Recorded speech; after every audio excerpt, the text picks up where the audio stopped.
मैं doctor BK Paliwal आप सभी प्रियजनों को सेल्फ हेल्प रिसर्च इनसाइट के इस सत्र में आपका हार्दिक स्वागत करता हूं, आपको प्रणाम करता हूं। आज हम एक बहुत महत्वपूर्ण विषय पर चर्चा करने जा रहे हैं। क्या ब्रेन का काम सिर्फ शरीर के हलन चलन को नियंत्रित रखने के लिए है, सिर्फ जीवित रखने के लिए है? क्या सर्वाइवल तक इसका काम सीमित है या और बड़े महत् कार्य के लिए ब्रेन को बनाया गया? जगत के रचयिता ने क्या ब्रेन के काम और महान सोचे? निश्चित ही ये विषय बहुत महत्वपूर्ण है, मुझे इसमें बड़ी रुचि है। सेल्फ हेल्प के गूढ़ से गूढ़ विज्ञान और सिद्धांत इससे जुड़े होने चाहिए। एक मैंने बहुत प्यारी पुस्तक पढ़ी, थिंक एंड ग्रो रिच। कई दशक हो गए इस पुस्तक को पढ़ते हुए और जितनी बार पढ़ता हूँ नई चीजें मिलती हैं। ब्रेन इसमें एक चैप्टर है, आप भी पढ़ के देखिए। पुस्तक पढ़ने का तो कोई विकल्प हो नहीं सकता, कोई भी सत्र नहीं हो सकता है और ना ही ये समग्र और संपूर्ण हो सकता है, पर हाँ जिज्ञासा जागृत करने के लिए हो सकता है। आप फिर उस पुस्तक को पढ़ें, आपकी रीडिंग लिस्ट में आ जाए और मेरा कार्य हो गया। डॉक्टर नेपोलियन हिल ने एक बहुत महत्वपूर्ण बात, पूरा चैप्टर ही बहुत महत्वपूर्ण है। मनस्विद कहते हैं कि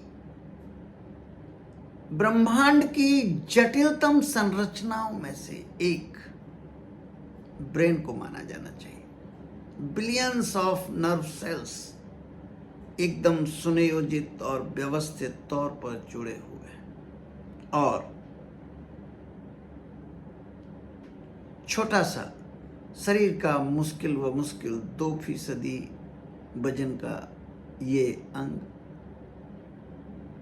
लगभग 20% ऊर्जा कंज्यूम करता है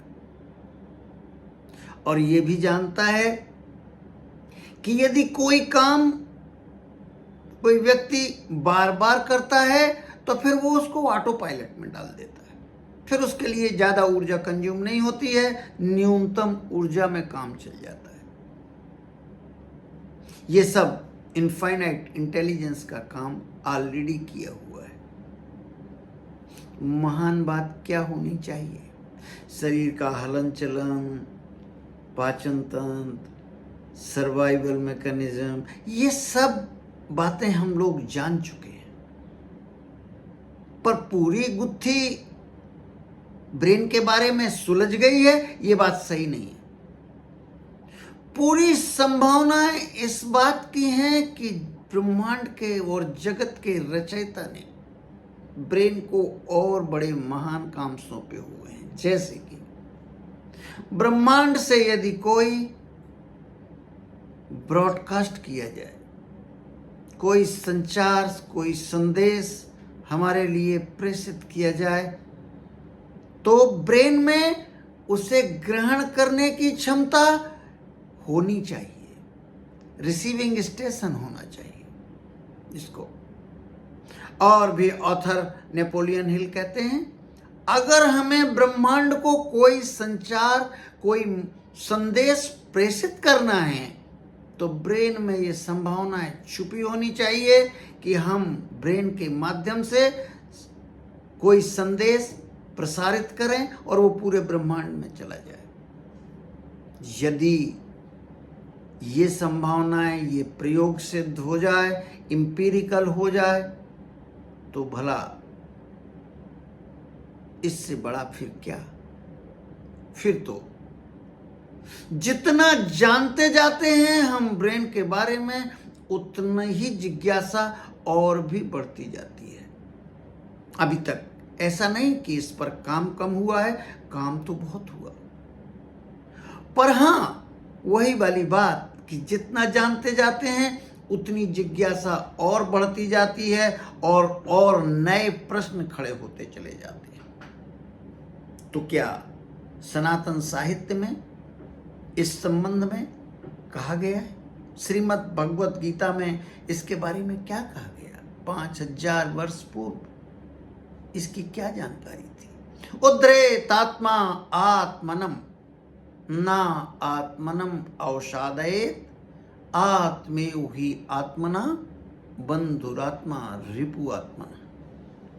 पूर्णावतार भगवान श्री कृष्ण कहते हैं कि व्यक्ति चाहे तो अपना उद्धार स्वयं कर सकता है और वो यदि चाहे तो पतन का भी मार्ग कर सकता है।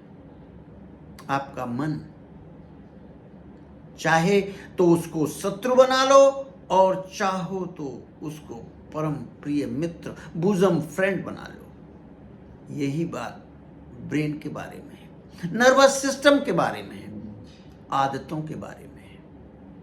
हम जो बार बार करते हैं, ब्रेन उसको फिर ऑटो पायलट मोड में डाल देता है और ऑटो पायलट में डलते ही ऊर्जा कम से कम लगने लगती है और फिर वो आदतन होने लगती है, चाहे वो सफलता की बातें हों, असफलता की बातें हों, लक्ष्य को पूर्ण करने की बातें हों या अपूर्ण करने की बातें हों, या हार जय पराजय दोनों ही ऑटो पायलट हो सकते हैं।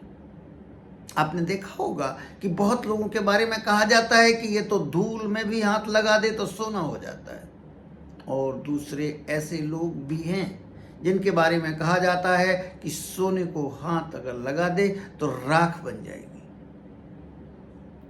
यही बात है, नर्वस सिस्टम को, ब्रेन को मित्र बनने के संदेश दिए हैं या शत्रु बनने के। और प्रकृति ना तो किसी को अच्छे संदेश भेजने के लिए निपुण बनाती है और ना खराब संदेश बनाने के लिए निपुण बनाती है। ये हमें खुद करना होता है और इसका ज्ञान सबको अपना स्वयं अर्जित करना पड़ता है।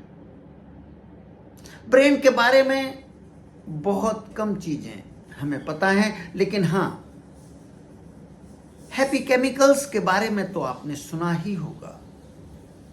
डोपामीन, ऑक्सीटोनिन, एंडोर्फिन्स और सेरोटोनिन, ये केमिकल के बारे में तो जानते ही हैं हम कि बहुत प्रसन्नता, खुशी और हमारी कार्य क्षमता बढ़ाने के लिए, अच्छा जीवन जीने के लिए इन केमिकल्स का ब्रेन से रिसाव होना जरूरी है।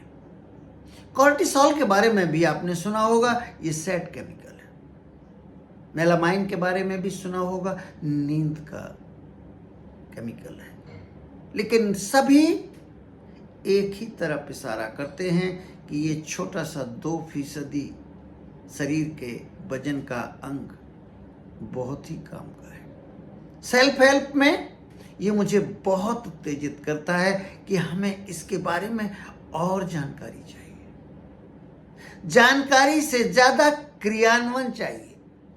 बौद्धिक ज्ञान पर्याप्त नहीं है जब तक कि उसको अमल में ना लाया जाए। बौद्धिक ज्ञान तो बहुत सारे हो जाते हैं, लेकिन हम उसको यदि अमल ना करें तो ये बेकार है। आज इतना ही। आपको फिर से वही बात दोहरा दूं, पुस्तक पढ़ने का कोई विकल्प नहीं हो सकता है और ना ही ये संपूर्ण और समग्र हो सकता है। आपको स्वयं पढ़ना पड़ेगा। थिंक एंड ग्रो रिच पुस्तक बहुत प्यारी पुस्तक है जो कि डॉक्टर नेपोलियन हिल ने लिखी है। क्लासिक बुक है सेल्फ हेल्प की। इसमें ब्रेन का एक चैप्टर है, वो आप जरूर पढ़ें। वैसे तो पूरी ही आप रोक नहीं पाएंगे, ये मेरा दावा है कि आप शुरू तो करें उसको, फिर आप आगे बढ़ते जाएंगे और फिर जब दोबारा पढ़ेंगे तो नई ऊर्जा आपको मिलेगी। सेल्फ हेल्प में आज इतना ही। धन्यवाद, धन्यवाद, बहुत बहुत धन्यवाद।